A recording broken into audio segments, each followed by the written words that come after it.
You ask Tiger to solve. This deals with linear equations with one unknown. The final result is x equals -22/3. Let's solve it step by step. Simplify the expression.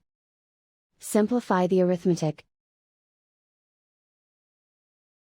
Group all constants on the right side of the equation. Add 10 to both sides. Simplify the arithmetic.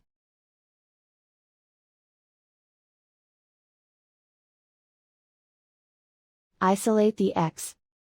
Divide both sides by -3. Cancel out the negatives. Simplify the fraction. Move the negative sign from the denominator to the numerator. And so the final result is x equals -22/3.